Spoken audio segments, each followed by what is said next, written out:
नमस्कार मित्रों, आरोग्य जीवन यात्रा में आप सबका स्वागत है। मैं नेचुरोपैथ डॉक्टर राजेश पटेल बोलता हूँ। मैं योगा मास्टर हूँ। बेसिकली मैं सिविल इंजीनियर भी हूँ और फूड एंड न्यूट्रिशन का भी मैंने अभ्यास किया है। मैं यहाँ योगाहार यानी कि योग शास्त्रों के आधार से आहार की बातें करता हूँ। योग शास्त्र जो बातें सिखाता है उसी को मैंने आधार लिया है, क्योंकि योग शास्त्र में पतंजलि ऋषि ने अष्टांग योग बताया है। इसमें यम नियम आसन प्राणायाम प्रत्याहार धारणा ध्यान और समाधि ये 8 हिस्से बताए। इसमें यम नियम में पहला है सत्य। यम के अंदर सत्य अहिंसा अस्तेय ब्रह्मचर्य परिग्रह। तो मैं सत्य शब्द को बहुत ध्यान पूर्वक समझने का प्रयत्न करता हूँ। सत्य मतलब क्या कि आपके पास, आपके शरीर में, आपके घर में, आपके कुटुंब में, आपके बिजनेस में, आपके फैमिली में जो भी समस्याएं आती है या कुछ अच्छा होता है या कुछ बुरा होता है, तो इसके पीछे कौन कारण जिम्मेदार है वो ढूंढ निकालना, उसी को ही सत्य बोलते हैं। सत्य को स्वीकार करना, यही जीवन में आपको आनंद पूर्वक जीवन जीना है तो आपको सत्य को पकड़ना पड़ेगा। तो शरीर में बीमारी क्यों आती है, उसके पीछे सत्य क्या कारण है वो ढूंढने का मैं प्रयत्न करता हूँ। इसी तरह नियम में है शौच। शौच, संतोष, तप, स्वाध्याय, ईश्वर प्रणिधान। तो ये नियम में आया है। तो नियम में शौच मतलब क्या है, आपकी शरीर की, आपकी मन की, दोनों की सफाई होनी चाहिए। तो शौच से मैंने सफाई पकड़ा और सत्य में मैंने रियल कारण पकड़े। तो ये दोनों बातें को मैं ज्वाइंट करके योगाहार पे बातें करता हूँ। योगाहार को मैं आहार का इंजीनियरिंग भी कहता हूँ। आप छोटे बच्चे से लेके बूढ़े बुजुर्ग, बीमार से लेके तंदुरुस्त, युवा से लेके पुरुष से लेके महिला, किसी को भी ये आहार के नियम लागू होते हैं जो कुदरत के नियम है, मैं समझता हूँ। मेरी बातें आपको अच्छी लगती है तो आप मेरे वीडियोस को आप शेयर करते रहिए, अपने ग्रुप में बोलिए लोगों को कि वो योगाहार समझे। जो लोग नए हैं उनको मैं रिक्वेस्ट करूंगा कि वो योगाहार के सारे कॉन्सेप्ट को समझने के लिए योगाहार का पूरा कोर्स का वीडियो के लिंक है, जो यूट्यूब चैनल पे प्लेलिस्ट में पड़ा है। तो एक एक करके सारे वीडियो देख लीजिए। आपको लिंक चाहिए सीधी तो मेरे नंबर पे जो व्हाट्सएप नंबर दिख रहा है 9173602208, ये नंबर पे व्हाट्सएप में आप हेलो हाई मैसेज करोगे, इमीडिएट आपको एक रिटर्न मैसेज आएगा। इसके अंदर सारी काम की लिंकें आपको मिल जाएगी। हाँ, हमारे ग्रुप के वीडियोस भी होते हैं। हमारे सारे डिस्ट्रिक्ट वाइज ग्रुप है। गुजरात के अंदर अलग राज्यों का भी है और एब्रोड में रहने वालों का भी ग्रुप है। तो आप व्हाट्सएप ग्रुप में ज्वाइंट रहोगे तो हमारे ये हर रोज के जो वीडियो है आपको मिलते रहेंगे। व्हाट्सएप में ज्वाइंट होने की लिंक भी आपको सीधी रिटर्न मैसेज में आ जाता है। आज एनडीएस योगाहार में एक प्रश्न है कि एक भाई ने पूछा है कि साहब ये केसर कैरी आम की सीजन चल रही है, केसर आम की, तो उसके बारे में कुछ बताइए। उसके औषधीय गुण क्या है, उसके ऊपर जरा बातें बताइए। तो डिमांड सब लोगों की है। हमारे अहमदाबाद सेंटर में हम केसर की सीजन चल रही है, केसर आम की, तो हम ऑर्गेनिक फार्म में से लाते हैं जो हमारे साथ जुड़े हुए होते हैं उन लोगों के पास से, और लोगों के लिए उपलब्ध कराते हैं। तो एक केसर आम जो है, गुजरात में केसर आम बहुत अच्छा होता है। गुजरात में 3 इलाके हैं, एक साउथ गुजरात है, एक सौराष्ट्र है और वेस्टर्न जोन होता है कच्छ का इलाका। तो ये तीनों इलाकों में अलग अलग होती है केसर ही, लेकिन तीनों का स्वाद अलग है। थोड़ा उसके पकने का टाइम भी अलग होता है। तो अभी जो गिर शासन इलाका है जहाँ एशियाटिक लायन रहते हैं, सिंह रहते हैं, वो जूनागढ़ इलाका जो है, उसके आसपास का इलाका जो है जिसको तलाला गिर बोलते हैं। तो ये गिर इलाके की अभी सबसे पहले आम आ जाती है। उसके बाद साउथ गुजरात जो वलसाड जोन बोलते हैं, नवसारी है, वलसाड है, वहां से ये तलाला गिल की सीजन खत्म आने से पहले साउथ की वलसाड साइड की आम आना चालू हो जाती है। वो जब खत्म हो जाती है तब कच्छ की आम आने चालू हो जाती है पकने के बाद। तो ये तीनों का समय थोड़ा थोड़ा अलग रहता है। तो ये आम कैसे गुण देते हैं, हमारे शरीर में कैसे काम की आती है, तो इसके ऊपर हम बातें करेंगे। तो पहले तो ये आपको समझना पड़ेगा कि आम पका हुआ है या नहीं पका हुआ है, ये खास आपको समझना पड़ेगा। तो ये देखिए, जो आम होता है उसको आप हाथ में लोके और उसके ऊपर इसकी जो चमड़ी है, उसकी जो स्किन है, उसके ऊपर आप देखोगे ना तो आपको व्हाइट स्पॉट दिखेंगे, थोड़े छोटे छोटे। यहाँ आपको ये जो दिख रहा है ना, ग्रीन आम, इसके ऊपर आप सूक्ष्म लेवल पे देखिए तो छोटे छोटे व्हाइट स्पॉट दिखेंगे। तो जो आम के ऊपर ऐसे व्हाइट स्पॉट हो जाते हैं, वो उसको प्राकृतिक रूप से वो पका हुआ है, वो प्राकृतिक रूप से पक गया है। इसको गुजराती में ऐसा बोलते हैं, हाक पड़ी छे। हाक पड़ी छे, हाक पड़ेली आम कहवाय, हाक पड़ेली केरी कहवाय। तो जो आम के ऊपर सफेद डॉट्स हो जाते हैं और गहरे डॉट कलर में थोड़े डिफरेंस दिखने लगते हैं, तो वो पेड़ पे ही पका हुआ आम माना जाता है। तो प्राकृतिक रूप से पका हुआ आम का रस जो है, ये शरीर में 7 धातुओं के विकास को बढ़ावा देता है। हमारे शरीर में 7 धातु होते हैं, रस, रक्त, मांस, वसा यानी कि चर्बी, अस्थि, मज्जा, मज्जा यानी कि मसल, और वीर्य।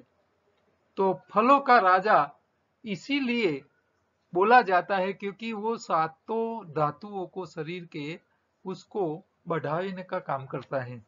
एक ऐसा फल जो आम ही है फलों में कि ये साते धातुओं में फायदा करता है, तो इसीलिए फलों का राजा बताया गया है। तो पहले के जमाने से आज तक ये आम को राजा लोग एक दूसरे राजा को गिफ्ट में जब आम देते थे तो उसकी वैल्यू बढ़ जाती थी। क्यों? क्योंकि आम से अच्छा फल ये धरती पे नहीं है, इसीलिए उसको फलों का राजा बताया जाता है। तो ये आम भले ऊपर से ग्रीन कलर की है, लेकिन जब वो जो कोई पक्षी उसको खाता है, ये देखो ये चित्र दिख रहा है ना, वो हमारे यहाँ पैरेट होते हैं, पोपट बोलते हैं गुजराती में उसको। तो ये पैरट जो है वो उसको खाते हैं, वो तभी खाते हैं जब वो नेचुरली पका हुआ होता है, तभी वो खाते हैं उसको, इसके अलावा नहीं खाते। इसको जब पका हुआ नहीं होता है तो बहुत खट्टा होता है। और आम ऐसा फल है, जब कच्चा होता है तब खट्टा होता है और जब पकता है तब मीठा बन जाता है। तो ये खट्टा मीठा फल है। आप कच्चा खाओगे तो वजन कम करने के लिए काम करेगा और शरीर की क्लींजिंग करेगा।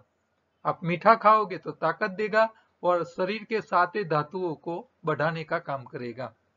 तो ये इसका निशान है कि भाई जब पैरट पोपट उसको खाते हैं तब वो पता चल जाता है कि भाई ये आम पके हुए हैं, पेड़ के ऊपर आम पके हुए हैं। तो प्राकृतिक रूप से पका हुआ आम का रस शरीर में 7 धातुओं का विकास का बढ़ावा करता है और वीर्य का भी, रक्त, रस, मांस, वसा, अस्थि, मज्जा और वीर्य सब में बढ़ावा करता है, इसीलिए फलों का राजा बताया गया है। तो प्राकृतिक रूप से पके हुए आम में विटामिन ए होती है, सी होती है, ई होती है और विटामिन के से भरपूर होता है। दुबले बच्चों, बुजुर्ग के लिए आम, पका हुआ आम सबसे अच्छा है। पका हुआ आम एनीमिया से को खत्म करता है, यानी कि खून में आपके हीमोग्लोबिन में बढ़ावा करता है। इस आम के अंदर लोहा, copper, potassium, fibre, carbohydrates, protein जैसे अमूल्य गुण भरे पड़े होते हैं। तो ये एनीमिया से पीड़ित लोगों के लिए भी काम का है। तो जो प्राकृतिक रूप से पका हुआ, ये देखो कार्बोहाइड्रेट से पके हुए, केमिकल से पके हुए आम नहीं खाने चाहिए। आम को काट के खाओ, इससे अच्छा है उसको घोल के चूस के खाओ। तो चूस के खाने से खांसी के साथ साथ आंखों के रोगों में भी फायदा करता है।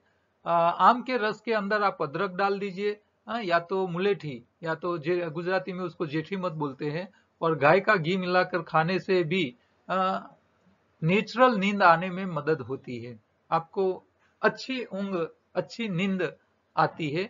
स्लीपिंग प्रॉब्लम जिन लोगों को है वो लोग अदरक, मुलेठी और शहद वो साथ में डाल के और शहद के साथ घी भी, गाय का घी भी आप डाल सकते हो।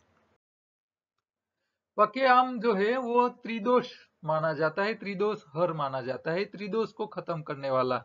हाँ, बहुत ज्यादा सड़े हुए पके हुए नहीं खाने हैं आपको। थोड़ा खट्टा टेस्ट, उसके अंदर टेस्ट आना चाहिए, खट्टा मीठा, ये उसको ही पका हुआ माना जाता है, खट्टा मीठा होना चाहिए। तो वो वात पित्त और कफ को शांत करता है। हाँ, अकेला ज्यादा पका हुआ आप खाओगे तो कफ बढ़ाएगा अकेला। लोग क्या करते हैं, आम लाते हैं, जूस निकालते हैं, इसके अंदर जितने आम का रस है उसके हिसाब से बहुत ज्यादा चीनी डालते हैं, शुगर ऐड करके खाते हैं, और साथ में रोटी भी खाते हैं। तो उन लोगों को बहुत नुकसान करता है। कभी भी चीनी ऐड करके आम का रस खाना चाहिए नहीं। ठीक है, तो ये पका हुआ जो आम है प्राकृतिक रूप से पका हुआ, वो आम का रस आपकी त्वचा के रंग को भी अच्छा करता है, और शहद के साथ खाने से टीबी जैसी बीमारियों में भी फायदा करता है। किडनी की देखभाल में सबसे महत्वपूर्ण कार्य करता है आम, क्योंकि सफाई काम अच्छा करता है। तो प्राकृतिक रूप से पका हुआ आम का रस कॉन्स्टिपेशन कम करता है, सांस लेने में जो तकलीफ होती है उसमें फायदा करता है, एसिडिटी को, मीठे फल, हाँ, मीठे पके हुए एसिडिटी कम करता है। आप कच्चे आम को खाओगे तो एसिडिटी बढ़ाएगा क्योंकि वो खट्टे होते हैं। जिसको खाने में अरुचि है, हाँ, एनोरेक्सिया जैसी बीमारी है तो उसमें भी फायदा करता है। यूरिनरी ट्रैक्ट्स में इंफेक्शन या कुछ भी गड़बड़ी है तो उसमें फायदा करता है। पेट, आंत, लीवर, हाँ, शीघ्र पतन जैसी बीमारियां है, और रक्त विकार जैसी बीमारियों में बहुत फायदा करता है। आम के जूस में कई प्रकार के गुण होते हैं, फिर भी हर व्यक्ति की अपनी एक प्रकृति होती है, कफ पित्त वायु। तो उसके साथ में देख के ही आपको उसका खाना उचित माना गया है। क्यों? क्योंकि जो लोग तीनों टाइम पकाया खाते हैं, वो लोग जब खट्टे आम खा लेते हैं तो उसको वायु प्रकृति बढ़ जाती है, जोड़ों में दर्द बढ़ जाता है। तो ऐसा नहीं होना चाहिए। हाँ, या तो आप ऐसा करोगे तो आपको दर्द बढ़ जाएगा, जोड़ों में दर्द बढ़ जाएगा, पेट में दर्द बढ़ जाएगा, या आंतों में अल्सर भी हो सकता है। हाँ, जो पित्त प्रकृति वाले होते हैं वो ज्यादा खट्टे आम खाएंगे तो नुकसान हो सकता है। तो खाने में थोड़ा आपकी प्रकृति के हिसाब से ध्यान रखना पड़ेगा।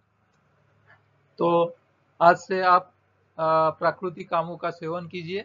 कार्बाइड से पके हुए आम को और उसके रस को मत खाइए, क्योंकि वो त्वचा रोग कर सकते हैं और कैंसर तक जैसी भयंकर बीमारी भी कर सकते हैं।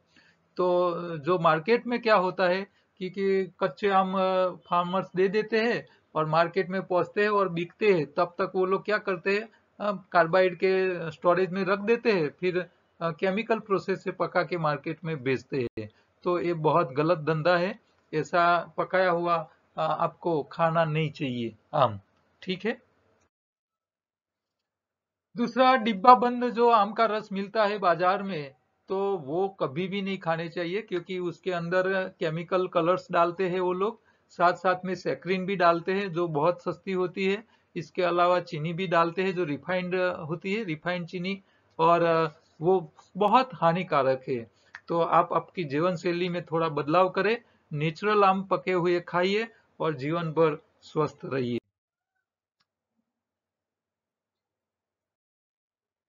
हमारे अहमदाबाद सेंटर में ऑर्गेनिक केसर कैरी, ऑर्गेनिक केसर हम लाते हैं, और रीजनेबल रेट में हम उसको उपलब्ध कराते हैं। तो हमारा अहमदाबाद का जो सेंटर है उसका आपको नंबर, लोकेशन चाहिए तो मेरे नंबर पे यहाँ स्क्रीन पे दिख रहा है, 9173602208। इसके ऊपर आप व्हाट्सएप करोगे, हेलो हाई करोगे, तो आपको तुरंत एक रिटर्न मैसेज आएगा, उसमें एड्रेस भी आ जाएगा और साथ में लोकेशन भी आ जाएगा आपको। आज की उपयोगी प्रोडक्ट है रजका का बीज। कल हमने रजके का पाउडर, पत्तियों की बातें की थी, और आज उसके बीज की बात करते हैं। तो ये बीज जो है उसको सीधा खाना नहीं है। जैसे आप मूंग को अंकुरित करते हो, गेहूं को अंकुरित करते हो, इसी तरह आपको इसके बीज को अंकुरित करके खाना है। ये आपको ध्यान रखना है। ठीक है। अंकुरित करने से क्या होता है, जो अंकुरन होते हैं उसमें न्यूट्रिशन बढ़ जाते हैं। आप कच्चे सीधे अल्फा अल्फा के बीज का खा ही नहीं पाओगे, क्योंकि वो स्ट्रांग होते हैं, टूटते नहीं है, इसे चबा नहीं पाते हैं। दूसरा वो बीज है, इसीलिए आप सीधा खाओगे तो एसिडिटी करेगा। लेकिन जब वो अंकुरित होता है तब ये अल्कलाइन हो जाता है, वो बीज नहीं रहता है, वो पौधा बन जाता है, वनस्पति बन जाता है। ठीक है। अच्छा, तो आपको क्या करना है, दिखने में मेथी जैसा ही दिखता है, लेकिन मेथी से काफी छोटा होता है दाना उसका। तो हमारे पास ये उपलब्ध होता है। आप गमले में भी उसको उगा सकते हो, जैसे गेहूं के जवारे उगाते हो इसी तरह, या तो आप मूंग की तरह अंकुरित कर सकते हो। आपको एक ही चम्मच लेना है उसका बीज, और एक बाउल में आप डाल रखो। ये पूरे दिन पूरी रात पानी में रहेगा तो वो फिर स्प्राउट हो जाएगा। फिर पानी निकाल देना है। फिर आपको दिन में एक दो बार उसको पानी से वॉश करके फ्रिज में रख देना है, तो उसके अंकुरन लंबे होते जाएंगे। तो ये लंबे होते होते 4-5 दिन में कम से कम 3 इंच लंबे हो जाएंगे। इतना लंबा जब हो जाता है तब इसमें मैक्सिमम न्यूट्रिशन वैल्यू आ जाती है, मैक्सिमम न्यूट्रिशन वैल्यू। तो आपको वो हो सके इतने लंबे करना है, फिर उसको खाना है। जितना लंबा होगा इतना आपको पोषक तत्व ज्यादा मिलेंगे। ठीक है। तो ये तुरंत जैसे अंकुरित हो गया तुरंत खा लेना नहीं है, नहीं तो आपको बीज ज्यादा चले जाएंगे शरीर में, खर्चा ज्यादा लग जाएगा और पोषक तत्व कम मिलेंगे। ऐसी गलती नहीं करनी है। दूसरा, कि आप बाहर रखोगे उसको तो इसके ऊपर फंगस हो सकती है, चिकास हो सकती है स्प्राउट के ऊपर। तो उसको, मान लो फ्रिज की व्यवस्था नहीं है, बाहर आपने अंकुरित किया है, तो खाने से पहले आपको नींबू पानी से वॉश करना है, या तो एप्पल साइडर विनेगर से उसको वॉश कर लेना है, साफ कर लेना है, या तो नमक वाले पानी से उसको साफ करके फिर खाना है। नहीं तो वो गैस करेगा और शरीर में, पेट में गड़बड़ी कर सकते हैं। तो अंकुरित होने के बाद आप इसको वॉश कर सकते हो, या तो आप ओजोनाइजर से भी, ओजोनाइज किया हुआ वाटर से भी उसकी सफाई करके खा सकते हो। काम की बातों में, हमको पता है हमारी पुरानी जो हमारे धर्म की जो बातें हैं रामायण महाभारत की, तो इसमें हमको पता है कि राम धोबी की बातों में आकर और फंसकर उन्होंने सीता को छोड़ दिया था। कृष्ण ने भी राधा को छोड़ दिया था। गांधी ने भी कई गलतियां की है। तो मोदी भी तो गलतियां नहीं कर सकते, वो भी मनुष्य है। ठीक है। लेकिन हमारी दुनिया ऐसी है, कलयुग के व्यक्ति ऐसे है कि आप 100 काम अच्छे करने वाले को, एक काम गलत कर लेता है तो उसको स्वीकार नहीं करते हैं। तो हमारी अपेक्षा है इतनी ज्यादा नहीं होनी चाहिए हर व्यक्ति के पास से कि आपकी 100% पूरी कर पाए। हाँ, सरकार हो या घर के मेंबर हो, आपके माता पिता हो या आपके पुत्र हो, सब आपकी इच्छा कभी पूरी नहीं कर पाते हैं। ठीक है। तो हर व्यक्ति की एक मर्यादा होती है, तो ये मर्यादा को स्वीकार लो। हाँ, और फिर आप जीवन जियोगे ना, तो जीवन में आपको कभी भी दुखी होने का मौका नहीं आएगा। कोरोना किट हमने बनाया है, जो कोरोना पेशेंट हो चुके हैं और जो फैमिली मेंबर्स है दूसरे, उनके लिए। तो इसमें जो कोरोना में जो शरीर में सिस्टम्स गड़बड़ी हो चुकी है, नुकसान हो चुका है दवाइयाँ खाने के बाद, उसको रिकवरी करने के लिए, पेट साफ करने के लिए हमने मलशुद्धि दिया है, पोट भी रखा है किट के अंदर। न्यूट्रिशन और नया खून बनाने के लिए ग्रीन लीफ, यानी कि हरी पत्तियों का पाउडर का मिक्सिंग करके रेडी टू यूज पाउडर तैयार किया है। इम्यूनिटी बूस्टर, दोबारा आप वायरस में न फंसो इसके लिए तुलसी, हल्दी और अदरक का एक्सट्रैक्ट का ड्रॉप्स इसमें शामिल किया है। और आपका नया नेचुरल हीमोग्लोबिन बन जाए इसके लिए प्रिकली पियर्स यानी कि फिंडला का बॉटल भी ऐड किया है। और कड़वे रस का भी अरेंजमेंट किया है, तो जिसमें पपीता का लीफ की टेबलेट या तो उसका एक्सट्रैक्ट का कैप्सूल, ये दोनों में से कोई एक आप ले सकते हो। एनीमा, बड़ी आंत की सफाई के लिए, उसमें पोर्ट या तो पंप या तो डायरेक्ट नल में लगाने वाला सेट, कोई एक आप चूज कर सकते हो। तो कोरोना किट आप मंगवा सकते हो हमारे पास से। उसमें हमने नुकसान करके आपको देने की तैयारी रखी है। क्यों? क्योंकि आप एक समय संभाल लीजिए अपने फैमिली मेंबर्स को, इसीलिए हमने उसमें नुकसान करके भी देने के लिए तैयारी बताई। आरोग्य का पंचामृत क्या बोलता है कि आप तीनों टाइम पकाया खाओगे, यानी कि एसिडिक खाओगे तो बीमारी आएगी। आप पकाया कम कीजिए, कच्चा खाइए जो अल्कलाइन है, तो हमारी बॉडी अल्कलाइन है, वो ज्यादा अल्कलाइन रहेगी तो बीमारी आएगी ही नहीं। हाँ, बीमारी जाती है कचरा निकालने से बॉडी में से। तो शरीर में से कचरा कब निकलेगा? जब आप उपवास करोगे। तो इंटरमीडिएट फास्टिंग यानी कि 16 घंटा हर रोज उपवास कीजिए, 8 घंटे के बीच में खाइए, तो शरीर में समस्याएं आएगी नहीं, बीमारियां निकल जाएगी। और जिन लोगों को न्यूट्रिशन के अभाव की बीमारियां है, वो उसमें बाहर से बाहर आने के लिए आपको डाइट में न्यूट्रिशन वाली वैल्यू होनी चाहिए। तो हरी पत्ती हमारे लिए बहुत काम की है। रोग से बचने के लिए एनिमा लेते रहिए। अपनी आंतों की सफाई के लिए मल शुद्धि का पाउडर का इस्तेमाल किया करो 2-3 दिन में एक बार। और बीमार हो जाइए तब डेयरी प्रोडक्ट छोड़ दीजिए। तो योगाहार का यही कॉन्सेप्ट है, शरीर सफाई, शरीर का सही खुराक और सावधानी। ये पूरा चित्र जो है वो योगाहार को बताता है। आप योगाहार का पूरा कॉन्सेप्ट समझने के लिए मेरे नंबर पे व्हाट्सएप कीजिए।